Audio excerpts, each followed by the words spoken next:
तर तुम्हाला काय हवं ते करा असं बोलून आज आईने किचन आमच्या ताब्यात दिलं होतं. मग आम्ही झटपट पटापट काहीतरी बनवूया असा विचार करत पुलाव बनवायच्या तयारीला लागलो, कारण आम्हाला जेवण झाल्यानंतर बाहेर जायचं होतं. पुलाव बनेपर्यंत इथे आम्ही टीपी करत बसलो होतो. झुडिओमधून नेल्सचं पॅकेट आणलं होतं, तेच इथे आम्ही ट्राय करून बघितलं.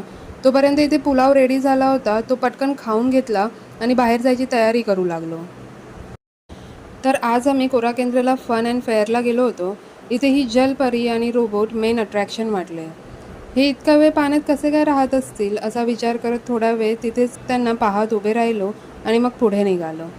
इथे लहान मुलांसाठी काही पाहणे आणि काही गेम्स होते. तर आम्ही थोडा लेट गेल्यामुळे का काही माहीत नाही, पण इथे एवढी गर्दी नव्हती आणि जास्त काही स्टॉल्स पण दिसले नाहीत. मग इथे थोडा वेळ घालवला आणि फन फेअरमधून बाहेर निघताच बाजूलाच हे सिरॅमिक क्रोकरीजचं मार्केट होतं आणि इथे हे वुडन प्रोडक्ट्स होते. इथे काही वस्तू खरेदी केल्या. त्यानंतर बाजूला स्वदेशी आर्ट अँड क्राफ्टचं एक्झिबिशन लागलं होतं. हे खूपच मोठं एक्झिबिशन होतं. इथे बरेच व्हरायटीमध्ये स्टॉल्स लागले होते, पण आम्ही उशिरा गेलो होतो त्यामुळे काही स्टॉल्स बंद झाले होते. मग इथे काही कपड्यांची शॉपिंग केली.